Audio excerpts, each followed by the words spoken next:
রেস্টুরেন্টের স্বাদে ঘরে থাকা উপকরণ দিয়ে কত সহজ পদ্ধতিতে তোমরা ড্রাই এগ চিলি তৈরি করে নিতে পারো সেটাই তোমাদের সাথে শেয়ার করব। হ্যালো বন্ধুরা, আকাশ ডায়েরিতে সবাইকে স্বাগতম। যারা আমার চ্যানেলে নতুন আছো প্লিজ চ্যানেলটা সাবস্ক্রাইব করে পাশে থাকা বেল আইকনে ক্লিক করে দিও, তাহলে যখনই নতুন নতুন ভিডিও আপলোড দেবো সবার আগে পৌঁছে যাবে তোমাদের কাছে। এবার তাহলে চলো জেনে নেওয়া যাক কীভাবে তৈরি করছি।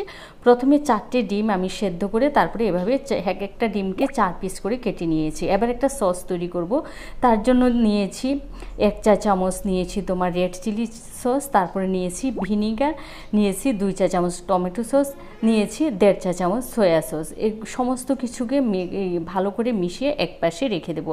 আর পরিমাণটা কিন্তু আমি লিখে দিয়েছি স্ক্রিনে, তোমরা দেখতেই পাচ্ছ। 2 চা চামচ নিয়েছি ময়দা, 1.5 চা চামচ নিয়েছি কর্নফ্লাওয়ার। আর এবার কিছু মশলা অ্যাড করব, 1/2 চা চামচ গোলমরিচ গুঁড়ো, তারপরে দিয়েছি তোমার এখানে নুন 1/2 চা চামচ, যেহেতু সয়া সস দেবো সেই জন্য নুনটা অল্প করেই দিতে হবে। তারপরে দিয়েছি সামান্য তোমার হলুদ গুঁড়া, আর দিয়েছি কাশ্মীরি লঙ্কার গুঁড়া। এবার 1/2 চা চামচ আদা বাটা, আর দেবো 1/2 চা চামচ রসুন বাটা, আর দিয়েছি 1/2 চা চামচ সয়া সস। এবার শুধু কিছুই না, প্লেন জল দিয়ে একটা বেশ ভালো করে স্মুথ একটা ব্যাটার তৈরি করে নেব। অল্প অল্প জল দিয়ে কিন্তু ব্যাটারটা তৈরি করতে হবে, যেন কোনো লাম্পস না থাকে। দেখো ব্যাটারটা তৈরি হয়ে গেছে। এবার ওই যে ডিমগুলো সেদ্ধ করে কেটে রেখেছি সেই ডিমগুলো ব্যাটারে দিয়ে আমি এবার ভেজে নেব। তো এখানে তেল গরম করে এক এক করে কিন্তু আমি ডিমগুলোকে দিয়ে দিচ্ছি, দিয়ে একদম মাঝারি আছে ভেজে নিতে হবে। খুব বেশি করে কিন্তু ভাজবে না, হালকা করে একটু ভেজে তুলে নিতে হবে। তো দেখো ডিমগুলো আমার ভাজা হয়ে গেছে। চাইলে তোমরা যদি এটা স্ন্যাক্স হিসাবে খেতে চাও তাহলে ওই ব্যাটারটা না একদম একটু গাঢ় করে তারপরে ওর মধ্যে যদি তোমরা একটু বেকিং সোডা দাও তাহলে একদম ফ্লাফি হবে। তো সমস্ত ডিম ভাজা হয়ে গেছে। এবার ওই যে ভাজার তেলটা আছে ওই তেলে 1 চা চামচ আদা কুচি, 1 চা চামচ রসুন কুচি দিয়ে 2 মিনিট ভেজে নেব, এগুলোর কাঁচা গন্ধ যাওয়া পর্যন্ত। তারপরে এখানে আমি 3টা কাঁচা লঙ্কা কুচি দিয়েছি, দিয়ে আবারও একটু ভেজে নেব। ভেজে নেওয়ার পরে এখানে ওই যে পেঁয়াজ আছে, 2টো পেঁয়াজ আমি কিউব করে কেটে নিয়েছি। এই পেঁয়াজগুলো আমরা চিলি চিকেনে যেভাবে দিই ঠিক সেভাবেই কিউব করে কেটে নিয়েছি। আর দিয়েছি একটা বড় সাইজের ক্যাপসিকামের হাফ ক্যাপসিকাম, একই পেঁয়াজের মধ্যে কিউব করে কেটে 3 থেকে 4 মিনিট আমি ভেজে নেব। তবে খেয়াল রাখতে হবে যেন বেশি নরম না হয়ে যায়, আর একদম কিন্তু হাই হিটে এই কাজটা করতে হবে। তারপরে দিয়েছি 1/2 চা চামচ গোলমরিচ গুঁড়া, দিয়ে আবারও একটু নেড়ে ছেড়ে নিচ্ছি। তোমরা দেখতেই পাচ্ছ এগুলো কিন্তু একটু ক্রাঞ্চি আছে। তারপরে একটা টমেটো না এমন কিউব করে কেটে দেবে।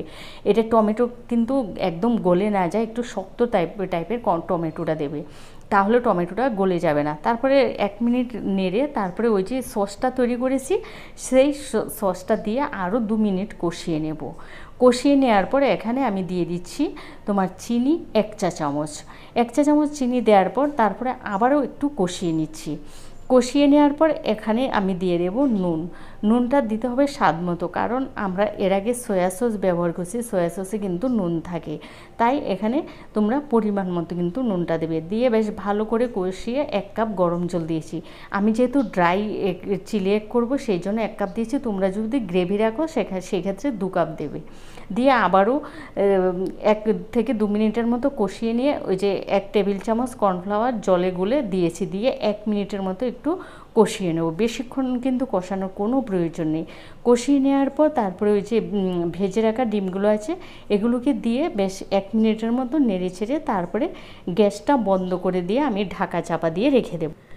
এই পদ্ধতিতে তোমরা একবার অবশ্যই এই এগ চিলিটা তৈরি করে খেয়ে দেখো, খেতে কিন্তু দুর্দান্ত হয়। তো এখানে যে গ্রেভির মতো দেখছো এই গ্রেভিটা কিন্তু থাকবে না, একদম ড্রাই হয়ে যাবে। তোমাদের আমি সার্ভ করে দেখাবো, একদম পুরোপুরি কিন্তু ড্রাই হয়ে গেছে, গ্রেভিটা কিন্তু আর থাকবে না। যেহেতু ডিমটা আমি ভেজেছি কর্নফ্লাওয়ার দিয়ে আর কর্নফ্লাওয়ার জলেগুলো দিয়েছি, তো এই যে তোমরা দেখতেই পাচ্ছ একদম ড্রাই মাখা মাখা হয়েছে। তো তোমরা এই পদ্ধতিতে একবার এই চিলি এগটা তৈরি করে খেয়ে দেবো, খেতে কিন্তু দুর্দান্ত হয়।